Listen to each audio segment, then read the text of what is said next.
Dice, yeah, ay, ay.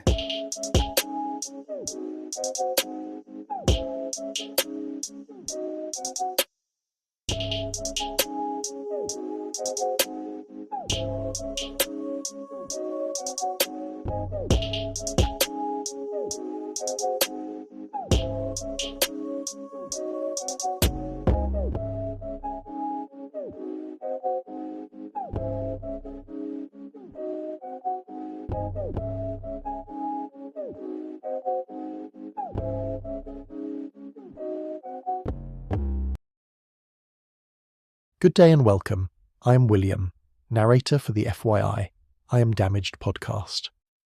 What happens when the history you were taught in school doesn't match the stories your elders whispered at the kitchen table? Jenny Chan, director of the Pacific Atrocities Education Center, who has spent years uncovering the erased side of World War II in Asia, Comfort Women, Unit 731, the occupation of Hong Kong, forgotten guerrillas, and families still carrying untold grief. We get into how she turned that gap in her own education into a research centre, archive, and global community determined to remember what textbooks left out. This is the FYI I Am Damaged podcast. Now, a word from our sponsor.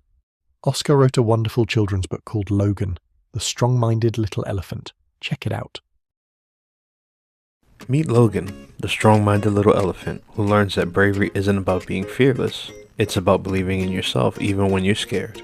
In this beautifully illustrated story, friends follow Logan through a colorful jungle as he learns to calm his worries, take deep breaths, and remind himself, I am strong, I am safe, I can do this. It's a story that helps kids, and maybe a few grown-ups too, find courage, mindfulness, and strength in their hearts. Logan, the strong-minded little elephant, by me, Oscar Luna. Available now at all major retailers and my publisher's bookstore, Milton and Hugo.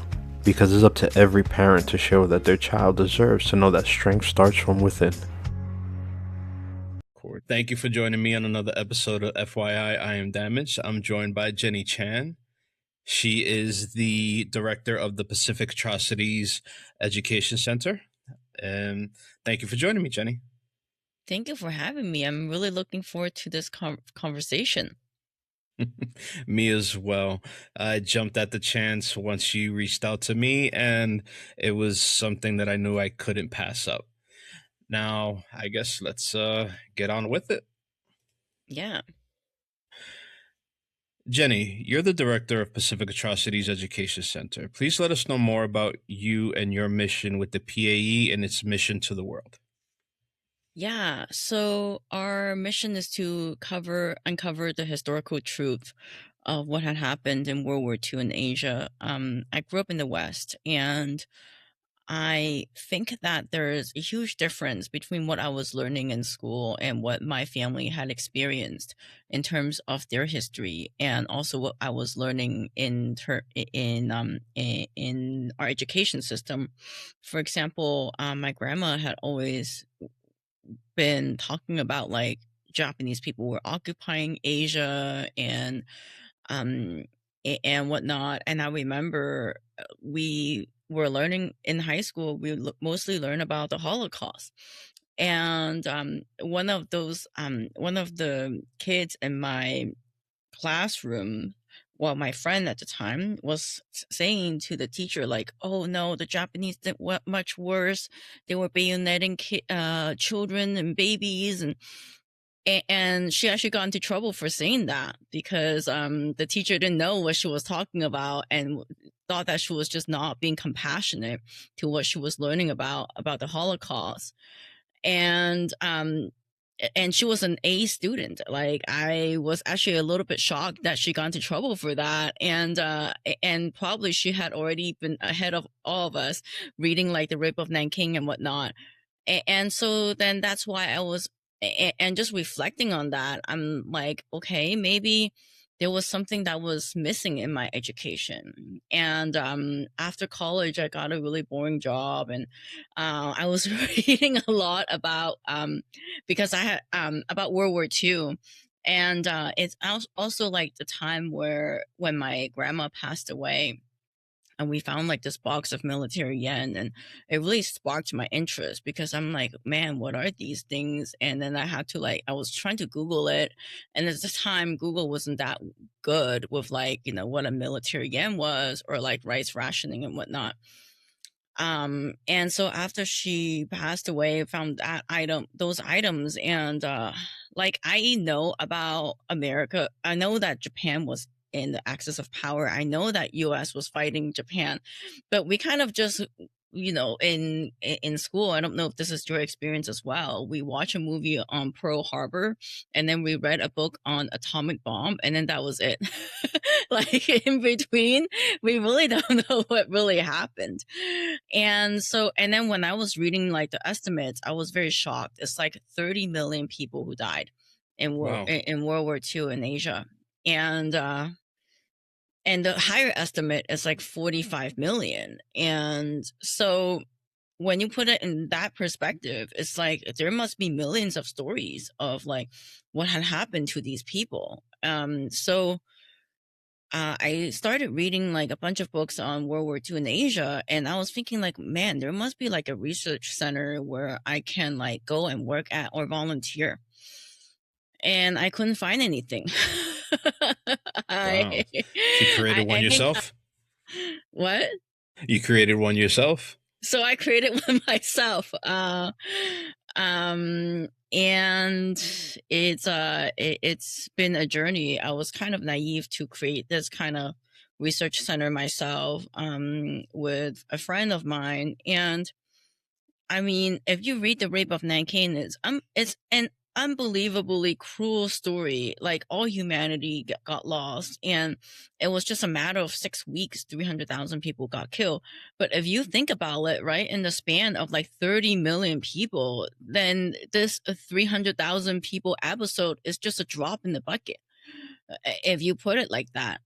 And that's already a horrific episode. So I think, yeah, that's what I do. And I have been scanning and digitizing like close to 1 million pages of archival material related to World War II. And also, like, 10 years ago, I interviewed some comfort women who were living in China, and and also one of my colleagues went and interviewed some women in the Central Coast who were Filipinas, fighting in World War II against the Japanese, and these people's stories were never told. And also, the most interesting thing is that, actually, it's pretty sad, they were promised American citizenship while they were fighting. For a lot of the guerrilla fighters who fought against the Japanese were promised citizenship, and that promise wasn't fulfilled until Obama was president. And so it's like, it happened, like, for us, it happened like 80 years ago, but there is still a lot of, like, truth that's like waiting to be dug out. And there's also a lot of truth that is not told in history, and definitely not taught as well. And that kind of leads into my next question. With World War II in the Pacific is often reduced to a few dates and battles in textbooks. When someone is unaware of all of those historic stories of what civilians went through, how do you ease them into this important human history? That's a great question. You can't really ease them into it. And like, a lot of people tell me that they get shocked when they read like my Instagram or like our webpage, but I'm not trying to shock people. I'm just trying to present the facts. And it's like, I think it starts conversations as well, like in their own family. Like, oh, maybe their family members fought in World War II. And recently I did a blog post. I thought I was going to get into trouble for it. I haven't yet, thank God. Let me knock on wood. But and in fact, this like nephew of this guy who I wrote about wrote to me, and it's so it's such an intense story. So like, we all know about the atomic bomb, and we all know about human experimentation, But like in early 1945, when there were like a bunch of B-29 bombers trying to bomb Japan, like they were then captured by like Japanese villagers, and then some of them got sent to Kyushu Imperial University and got human experimented on. And so one of them was like their lung was and this is in like Kyushu Imperial University in front of like a college lecture, and one of them got their lungs removed and to see how long he will live, and then another person like was they were trying to see if they can replace saline with seawater. And so anyway, they die in like very horrific ways that you and I cannot imagine. Wow. And but then after the war, they kind of just put that they died from the atomic bomb in Hiroshima. And so I wrote that blog post, and I think I even talked about it in like on our channel. And this guy wrote to me, and he's the grandnephew of John Kohauer, who actually died in one of those horrible human experimentation. And he thanked me for what I'm doing, and he said it really means a lot to my family knowing that atrocities that were committed against Jack will never be silenced. Growing up, there is always a sense of a missing part of the family. He was one of 3 children, so in other words, a third of the family was taken from my grandparents, my dad, his sister, and all of my cousins. We'll be meeting with some personnel from the Air Force and Army that are going to be able to give us a little bit more detail about Jack and the crew members that were murdered. Again, thank you and your team for what you're doing. P.S. I had a picture of the crew in front of their bomber in my room growing up. I would love to know the name of their plane. And so it's just like these stories matter. And it's not like easing people into knowing these stories. It's also learning your family history and also knowing where you're coming from and knowing what had happened to people. And it covers so much. Like your work covers, like how you mentioned a few of them, the Comfort Women, Unit 731, the occupation of Hong Kong, the Bataan Death March, and a lot more. Topics many people never heard or delved into. What was the first topic that truly enlightened you once you started digging? That's a loaded question. Start firing. You got it. Well, the occupation of Hong Kong definitely was very eye-opening because like it affected my family so much, right? Like my grandma's family had to trade in a lot of like their money into military yen and whatnot. And it's, the death toll is not as high as like you imagine the rape of Nanking, but it still affected a lot of people in many ways. And like just knowing then like why my grandma has such a strong reaction to me watching anime really got me like, it kind of pulled a lot of emotions from me. And my trip to Shanxi, where I visited Comfort Women, it was also very shocking. The women were old and they were like talking about what had happened to them, like, decades ago, like it just happened yesterday. And it shows me a different side of humanity that I wouldn't be able to like imagine. One of them was telling me how she was captured like 10 to 15 and like she was raped like 10 to 15 times a day. And it's just those kind of stories that it's really jaw-dropping. And it also adds to my like thinking that when war breaks out, there's actually no winner. I mean, it's and people didn't know what PTSD was. So, and also in Asian culture, there it's more like a taboo topic.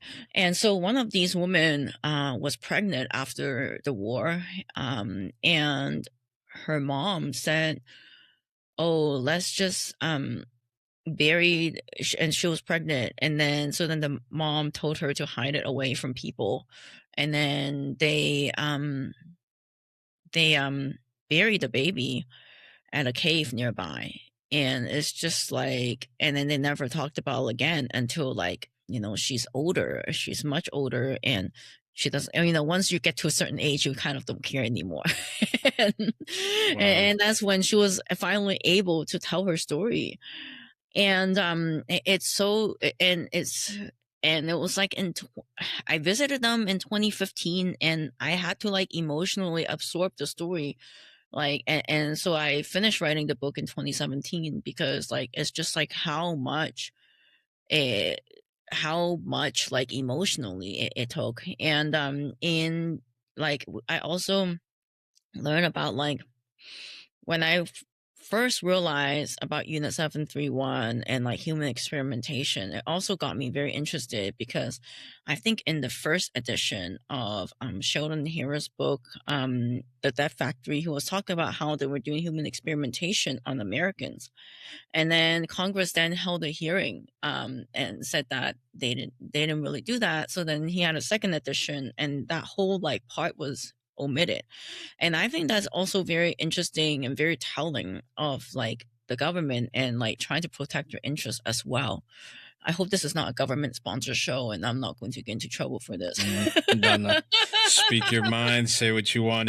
It's an Oscar sponsored show. It's actually sponsored by my children's book, but you're good. You're good. There's nothing here other than us two and my wife. Right. And so it's just and it just shows a layer of like complication when governments get involved in like information, and like how they're going to distribute the information. And honestly, from like what we know from like Jack Kohlhauer story, the grandnephew of this airman who wrote to me, is that there were human experimentations done on American. It's just that they were covering up for the longest time. So even though it's like decades after the war, like we are still uncovering like little tidbits that we would have never known. And you've mentioned that before about the documents that you spent years scanning over 1 million pages in the National Archives and traveling to interview the survivors and their families. Can you, I mean, you mentioned one moment. Has there been multiple moments? Can you share, one research moment, an image, a line in a document, a conversation that you still carry with you? Yeah, when there are so many moments. When I was reading the Yokohama trial, and these airmen were being pushed into a hospital, and this is like according to witness, and the witness was like, "Oh yeah, the airmen were so excited, they think they're going to get safe," but little did they realize that they were going to go into a human experimentation room. Like that really sticks to me, because when I go to the doctor, I'm expecting to be saved, but it's just like, that's like another moment where I'm just like, wow, this is what about humanity could be. So I mean, the reality and history could be so much darker than what you know about humanity. There's also been a time where there was a World War II survivor, Jean B. Chan, that I met up with like more than 10 years ago now, and we were doing workshop together at the Holocaust Center, and she was sharing her story, and the first time she shared her story, she was crying so hard that I didn't even know what to do. I mean, and this happened to her like, decades ago, probably before our parents were even born. And she still talks about it, like she still talked about it like it was yesterday. But now we just did our conference in September, and the last time she shared it, she dropped a tear. So I feel like she's healing also from talking about what had happened to her. in World War II. And it's it's I find it kind of rewarding in a way, because I feel like she gets to share her story and she gets to heal it a little bit. She told me that, like, the first time her late husband didn't know what happened to her, and when they watched a World War II movie, she was crying so hard that she couldn't even move out of the chair, and her late husband had to carry her to the car. Oh And wow. so, like, that is like a big progress in terms of like healing, I would say. And it used to be a big thing for her that, the Japanese government needs to apologize about what had happened to like people. And now I think, it's becoming a reality that's probably not going to happen within my lifetime. And yeah, I think, we have almost, well, I don't know, I guess we all just have to move on, but it's good to see that there's like progress. Yeah, no, I can testify to that. It's once I started with my own healing journey that sharing it and getting my own strength through being vulnerable, it does a whole lot of good for wanting to share your story, and I'm glad you're doing that for other individuals who went through this. Now, with the Comfort Women's System and Unit 731's experiments feel almost unbearable to look at, yet you argue they must be part of the public memory, so we will never forget. I would kind of akin this to Emmett Till's mother insisting on an open casket funeral for her son when he was murdered by lynching. Now, how do you decide how much detail to share without overwhelming people or re traumatizing survivors? Yeah, that's a great question as well. I always give some kind of a warning before it's like going to get graphic. Especially when I do, webinars and whatnot. But sometimes people do just want to know.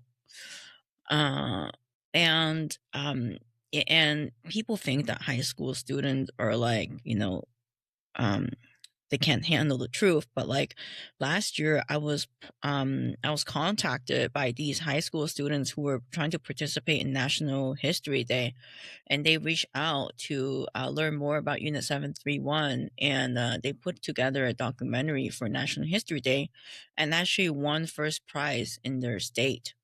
And they were like surprised that a lot of the judges who were history majors or like history teachers had no idea what had happened um, at Unit 731, and they were actually very pleased to educate others on on what had happened. And they told me, like, we weren't even thinking about winning because it is not something, like, because it's so unknown. But they just wanted to spread the story and tell what happened. And so I think people are a lot stronger emotionally than we think. And we're all curious by the truth. Like, we all want to know what the truth is, right? Like, with cover ups, the more people cover it up, I feel like the more the public want to know.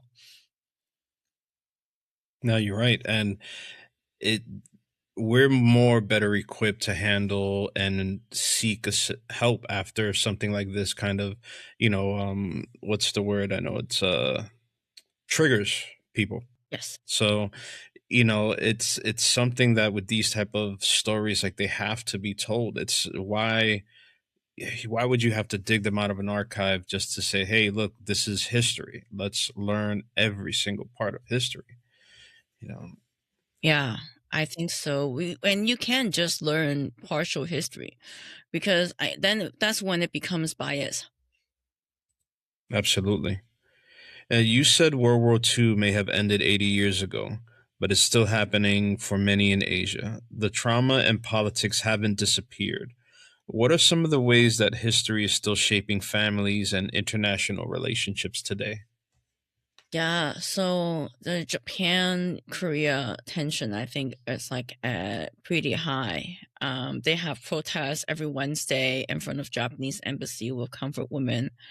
Um, with the comfort woman issue, and that's still going on. And like, um, I think it's such a sad thing to be fighting with your neighbors over things that have happened over like decades ago. But at the same time, if people don't feel like they have been wrong, then it's hard for that kind of memory to be to go away, especially if the leaders of a country is still um going to a Yasukuni shrine.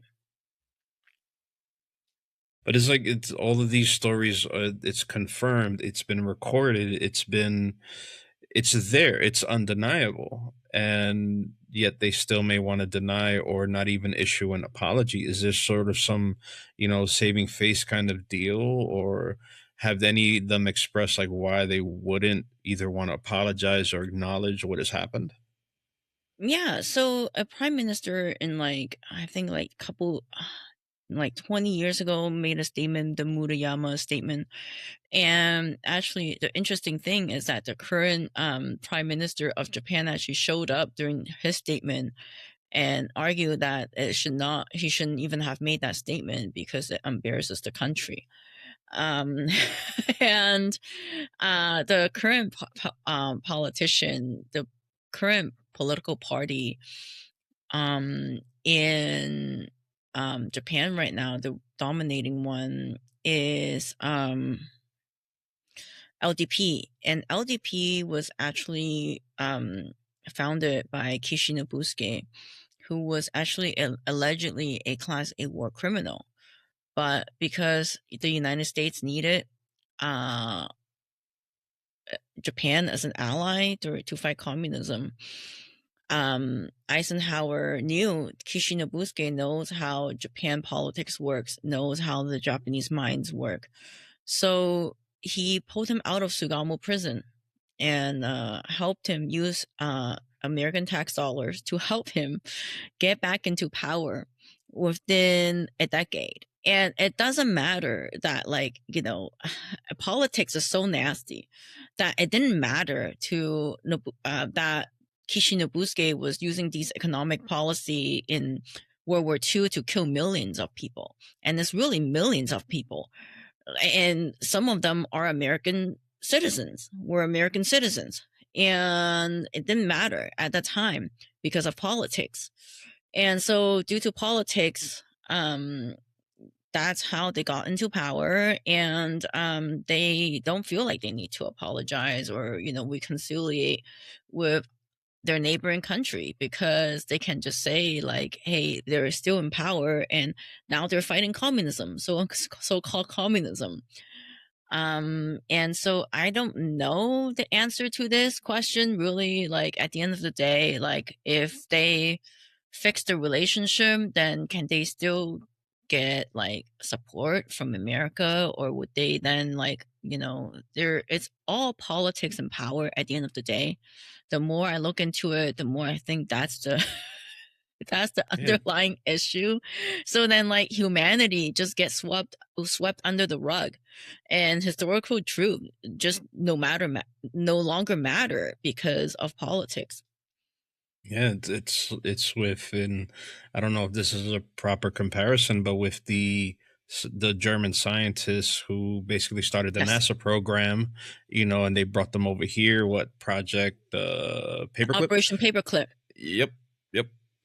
Wow, politics It's is very dark too, because without Operation Paperclip, there would have been no space program. Well, actually, there was a guy. His name is Qian, whatever. He was a Chinese scientist, and he was actually a NASA scientist. And because of McCarthyism, he got deported back to China. Even though that, he was, I mean, had he been doing that 2 decades before, he was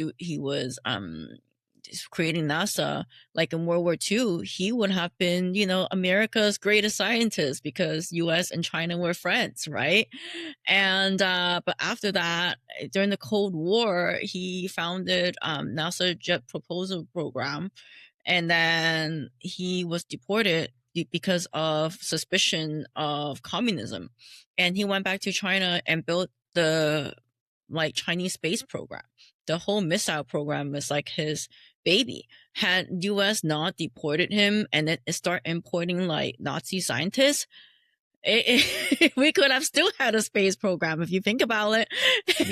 Yeah. And like there are so many like crazy things in history, and talking about like how US is ally and an enemy, ally, enemy, like in like back in the day, everyone can come to the United States in like the late 1800s, right? And then, but then immigration laws were then immediately written for Chinese people in 1882, Chinese Exclusionary Act. And then during Pearl Harbor, China is now our number one ally. So it just keeps going back and forth. And I feel like a lot of these policies could be very race based. I'm not trying to rage bait your audience, but no, it's all right. Speak your mind. Don't worry about that. It's let everybody thinks what they think. That's not an issue. I want to get to what your mission is and everything like that. And being that PAE's mission isn't about cataloging atrocities, but it's also about helping survivors find closure and supporting reconciliation. What does healing through remembrance look like in a practice for the communities you work with? I think that's a great question as well. Healing is all like what I was saying about Jean. Healing sometimes is like going from full on crying to like dropping a tear. And healing can also mean a lot of different things for different families. The Panay Guerrilla Fighter book that we did, a lot of these families, like when their grandma talked about what they were doing in World War II, a lot of these families, that was like the first time that they heard about that. And so it's also about passing like their family legacy in a way, and knowing what had happened to your grandma and what war brought to your family. Now, you collaborate with people like James Bradley, author of Flags of Our Father, and other historians on podcast series and educational projects. What have those cross-cultural, cross-national conversations taught you about how different societies remember or forget the same event? It's also humanity. I think that's one common theme. James Bradley's like first best-selling book is the Flags of Our Fathers, and it's incredible. It talks about how they were fighting the Japanese on Iwo Jima, and basically they were like cave fighting, and it's such a small place, but so many people died, and such impact of humanity there.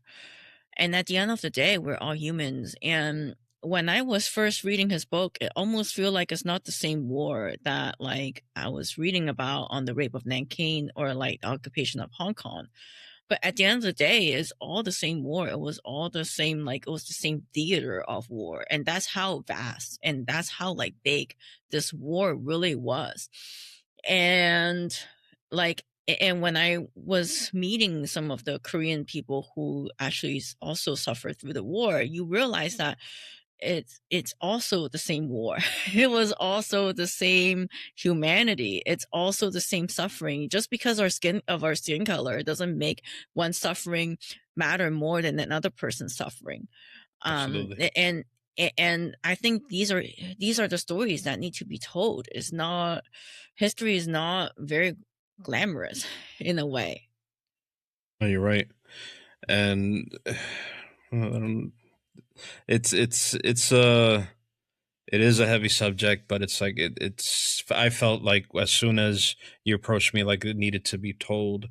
And now with producing books, articles, classroom resources, and more than 500 historical videos across platforms like Pacific Front Untold, What have you learned about telling these stories in short form digital format without trivializing them? I relearn. Can I say something that might be unrelated to this? Human span is like going worse. It's like getting worse every day. I think it's like if we produce like a 40 minutes video, it's so hard to get views nowadays. But if it's like a 10 seconds video, I get like thousands of views in like, a matter of an hour. And it's really sad. And like, and sometimes people leave comments like, oh, this is not the whole story. I'm like, no, you need to go look at the related video. This is just a short. And I'm sorry that I can't tell the whole story in such a small short, because that's not the whole story. But please go back to the related video. And I'm not trying to like make everything like sound like it sounds so negative, but you're right. It's very hard to like tell a story in such a short form. So if you have time, please don't only look at our short, but actually look at the related video, and also take the time to like dig deeper and do your own independent research. I think everyone needs to do their own independent research, because these are not things that they're going to tell you in a high school setting in your classroom and go like, oh yeah, this is what happened and this is what happened, and like they're not going to people are just not going to do that. So do your own independent research, guys. And I know that your listeners are smart and they would know to do their own independent research. And you give them a good jumping off point to their next question would be, where do I start? But you give them a great jumping off point with everything that you've done so far, because I'm sure, did you have issues on knowing where to look? And Yes. So I mean, give us a little bit of insight on that. Yeah, like, so the first time I went to the National Archives, it was super overwhelming. Actually, just emailing them to get into a part of the bureaucracy was very frustrating. I was trying to figure out like what is the best time to visit, what is the procedure, blah, blah, blah. And no one got back to me for like the longest time. And I then read somewhere on their website that you need to do an agency request. So I filed an agency request, and they got back to me within like 48 hours. And I was so lucky to be like assigned to a guy who is now currently Doged. He now has an early retirement because of Doge. But I got lucky that he was assigned to my agency request, and he helped me. He spoke Japanese, and he was a history major, and he was super helpful in terms of like where to look, where might this information be, and help me with like where the record group were, and like where the record groups were and where they were stored into, and also like just a whole way of like looking at how to even get started at researching at the National Archives. So I think that was how like, and I always ask questions, no matter how stupid the question sounds. And so I think that like that is also a big part of what I do as well, to like ask questions and also just be curious about where to look for things and what had happened. Your wife commented, I couldn't hear that can you repeat? What couldn't you hear? Sorry. For I believe it was the beginning of the last question, about the short form digital formats without trivializing them. I think your connection kind of dropped a little bit. Oh, I'm so sorry about that. Yeah, No, so it's okay. I make YouTube shorts. We make YouTube shorts. It's not me. I have another team member who does like YouTube shorts, and he cut like our 45 minutes videos into like tidbits, so then people can like watch and it will hook them. And then hopefully they would watch the related video. And so, yeah, it's human attention span is a very sad story nowadays. I was reading reports that human like attention span is now like 6 seconds. Yeah, it dropped. I got thousands of views on when I started doing my YouTube shorts, and then I'm like, okay, where's my views on the videos? Like, what's going on? And I see that. I mean, I got 3 boys, and I even do it myself. It's like flip, flip, flip, next one, next one, next one, until something is either makes me laugh or it's very interesting. And then, doing these interviews, whether I've done 3, 4 hour, 1 hour, and I'm lucky that I'm at a time in my life where I can do both. But the younger generation is like, wow, they're like, and then they feel like they want to say, like, it's like they're telling me, like, make it make sense to me, give me something where I could focus. I'm like, well, dude, you just need to focus on something. And if it's not, even if you're interested in it, okay, you want me to tell this to you in like 5 seconds? Like, I can't. You have to learn how to sit down and absorb this and just take it in, and just, if it's something that you love or interested in and you're curious, but I give it to them. It's about age, and how so interconnected, and it's that they don't even, not that they don't care, but there's always looking for the next thing. Like, oh, what's this, what's that, what's going viral? And it's like, does it really matter? Like, this is our history. Mhm. This is, I talk to a lot of people about their perspective and what they've been through, and what they've learned, and that's not something that should be kind of sped up in a way. Yeah, I think so too. It's it's sad. It's hard for people to sit down and read a book nowadays. It's like it's not a difficult thing. You just do it, Yeah. Yeah. No, you've, and I don't want to start laughing and start asking all these serious questions. No, it's so you think it's bad. Like James Bradley, who's like a serious author, he complains to me all the time. He's like, if you have ever done a book tour like I did, he was like on the New York Times best-selling list for like a whole year, so he was doing all kinds of book tours. He's like, when you go on book tours and people try to tell you about some stuff, and you realize that they haven't read your book, you realize how little Wow. people read. They And just this read the is like, back. yeah, and this is like years ago that he was doing that, and I told him it's only gotten worse. Oh yeah. Oh yeah. No, Yeah. you've talked about linking reset.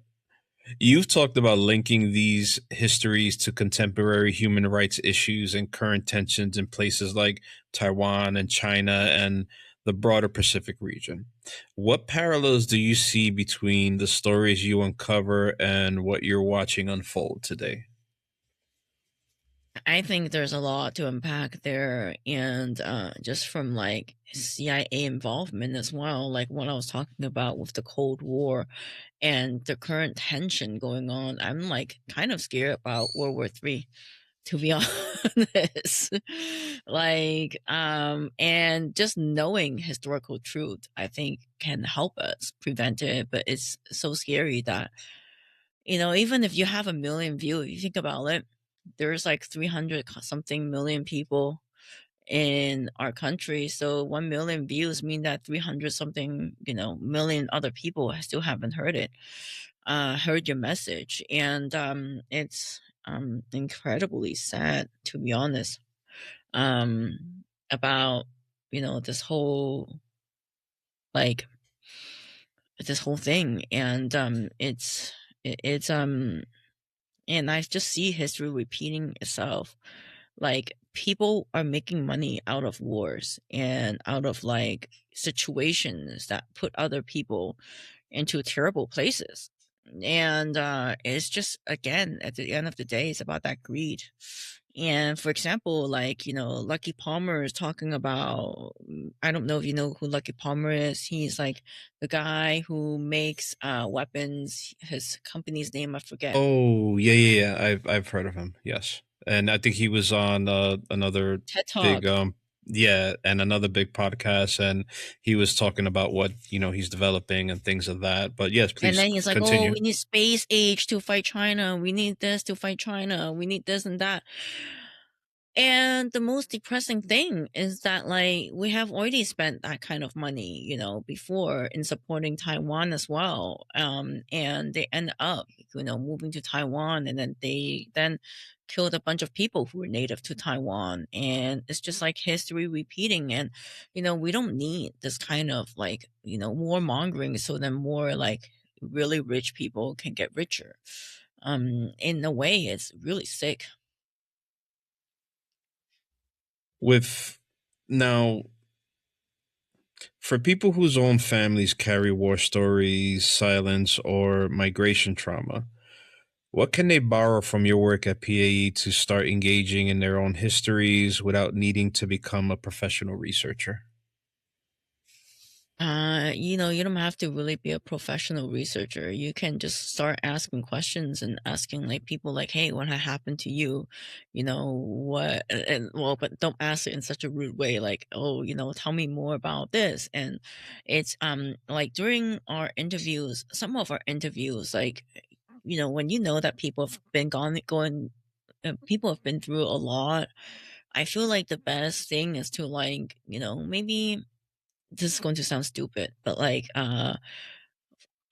during the interview with like some of these elderly who have gone through a lot, we were watching TV together and going like, "Oh yeah, look at that." Like, and then was like, and then I was just like, "Oh, what did you do when you were at that age?"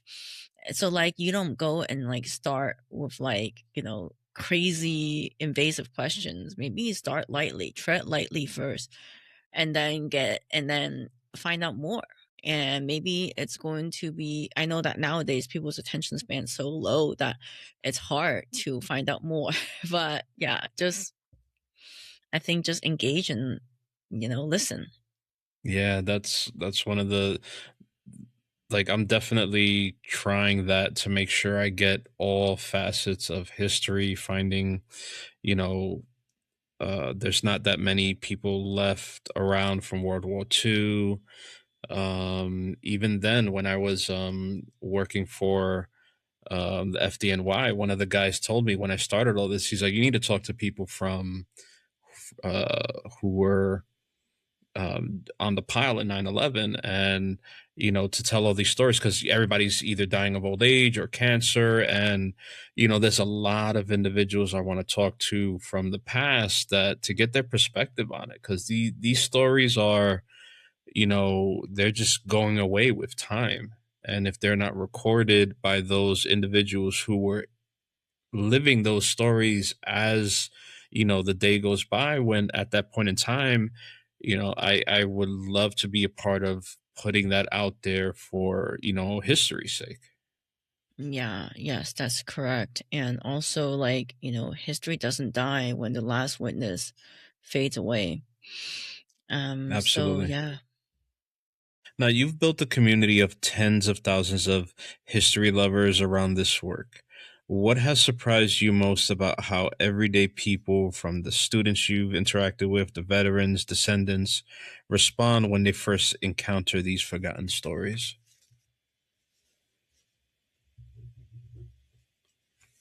I think a lot of it is very powerful because it's not like, we are not doing mainstream narratives. If you think about it, um, I'm kind of in like a, very narrow lane, and um, it's it's hard. Even for me to like, when I connect with people, and sometimes we want to it's almost like you're talking to a void sometimes, because I'm like on the internet and I'm like typing out an email. I'm like, I don't know who's going to see my email. I don't know what the open rate is going to be like. There's a lot of anxiety before sending out an email. But it's been good in terms of like getting reach. And like I was saying earlier, that I'm just glad our stories are going somewhere, like with these students, with these high school students who were who were working on that documentary to get it out there. Now, I I don't think you're talking to the void. I think you're talking to the future, because putting all of this out there for posterity's sake, and someone coming across it and you lay everything bare. So I think uh, I think you're just ahead of your time. Sometimes that's the worst thing that can happen to you, like Nikola Tesla. Oh yeah. Oh yeah. It just depends on luck, I think. True, Yeah. but I mean, you are putting in the effort and the work, and you are doing amazing. And it's I think it's just gonna shine more and more as time goes on. Thank you so much for saying that. You're welcome. Now, for a listener who's hearing about Unit 731, the Comfort Women, or the Najing Massacre for the first time, what's one accessible entry point you'd recommend, whether it's a book, videos, specific story, to be a beginning learning jumping off point for them? I think things on there are a lot of videos out there now on YouTube, but then like for the comfort woman issue, right? There were actually a lot of denials out there on YouTube. It's so insane, like how there's like after 80 years, people are still like debating and denying. And I didn't even know this about Harvard until this issue popped up. Apparently Harvard professorships can be sponsored by corporations. So Mitsubishi sponsored professor was out there on YouTube saying that comfort women were like high paid prostitutes. I'm laughing now because it's so insane to me, because I had seen, like, I had interviewed these people and like I knew what they were talking about, and like it's just so depressing. And so like I also want people to like verify facts. So like when you're just going out there to read, you're not just reading some fake news and like some fake narrative. And yeah, so it's actually quite depressing to think that even a prestigious institution can be publishing some propaganda due to who paid them. So go Was on our this website, pacificatrocities.org. Our work is, and if I am incorrect or if our team is incorrect on some facts, we try to correct it as much as we can, because we're all just, uncovering all of these stories. did Harvard step in to kind of No, say no, not at no, it all? was just kind of like, no. And other like professors were then writing like open statement letters to that one professor, and I don't think Harvard ever stepped in. It was just then just like they just kind of let time pass and no one talks about it anymore, and then that's it. That's okay. And they don't care because people who are opening openly criticizing and writing them letters, right? They're not going to remember. Like most people don't remember things that is not in this news cycle. Like I think Napoleon had a method that he told his secretary to put things in the envelope, and in 6 months, if those headlines don't matter anymore, then forget about it. Doesn't matter. Wow.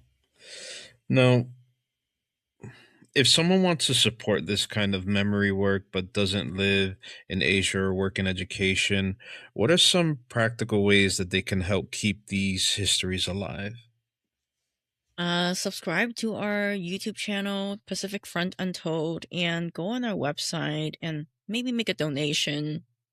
I'm also thinking about starting a webinar soon for just regular folks who want to be involved or who have had family connections who were, through World War II and want to tell their story.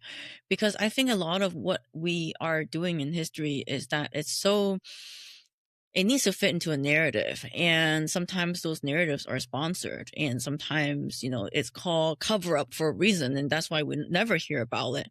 And so I think it's time for history to be more open source and more human centric, because it's stories that had happened in humanity. True. Now, Jenny, finally, where can listeners connect with you, explore PAE books and videos, and follow your ongoing projects if they feel called to continue this conversation beyond the episode. You mentioned the YouTube channel. There's also the website. I will gather as many links as possible if you want to send me anything. So when I post up, I'll make it easy for them as well. So please, yeah. Yeah, thank you. And also the contact us page, I'm going to be keeping an eye on that more nowadays. Now that I know that people are trying to contact me, I forgot to get to this person for the last week, but I am going to be more regularly on that. So yeah, thank you so much for having me today. I mean, look, this is about history, so I'm sure they have enough patience to wait for your response. Yeah, I hope so.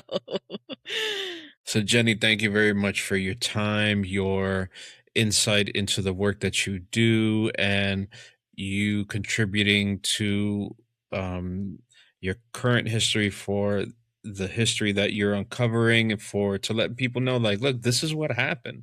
This is something that we can ignore. This is our history, and you should never shy away from it. I thank you very much for the work that you do, and it's amazing. And I would love to have you back on if you want to share anything more with me. And thank you again very much. Thank you so much for having me. You're very welcome. Thanks, Oscar and Jenny. That is a powerful episode. If you'd never heard of the Nanjing Massacre, comfort women, or American airmen experimented on in Japan before this episode, you're exactly who Jenny is working for. We heard how she dug into the past, interviewed survivors, digitized over 1 million pages of archives, and even helped descendants finally understand what really happened to relatives listed as killed in action. Her work is a reminder that history doesn't end when the last witness dies. It lives in what we choose to learn, teach, and correct. To keep going, start with pacificatrocities.org, share this episode, and stay curious about the stories you were never taught. Adelante, siempre por tu mente, forward, always for your mind. This is the FYI I Am Damaged podcast.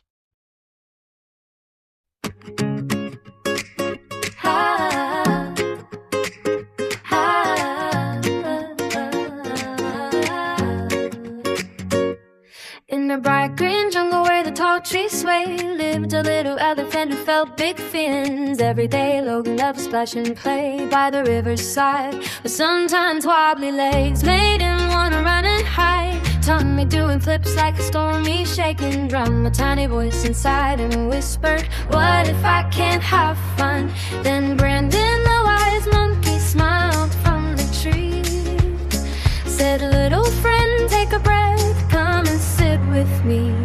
Feel your feet on the ground, feel your hand on your heart. We're breathing together, that's how courage starts. I am strong, I am safe, I can do this. Breathe it in slow, let it out with a wish. When my mind feels wiggly like a monkey in the trees, I calm my heart down with my breath and my knees. I am strong, I am safe, I can do this. Step by step forward through this, scared and know what if. Even when my tummy feels funny and tight, I can still be brave, I can still shine bright.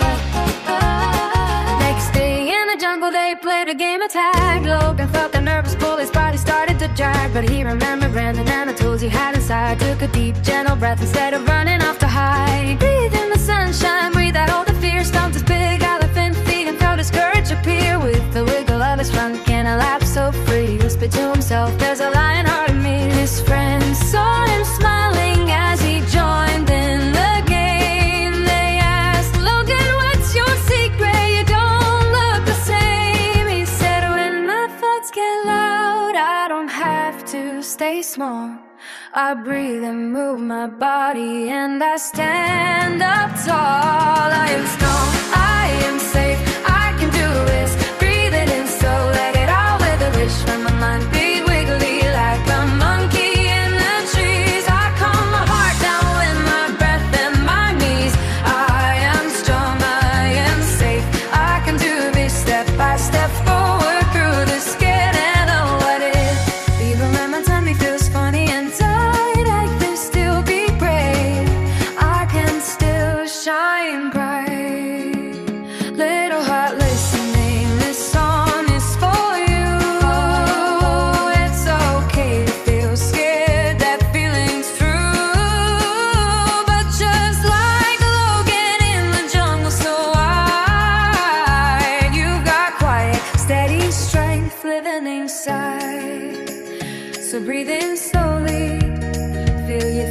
floor.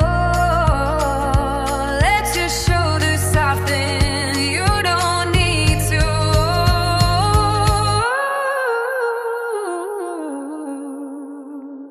Whisper to yourself when the worries rush through. I am strong, I am safe, and I know what to do. I am strong, I am safe, I can do this. Breathe it in slow, lay it out with a wish. When my mind feels wiggly like a monkey in the trees, like I'm locked down with my breath and my knees. I am strong, I am safe, I can do this step by step forward through the skin and know what it is.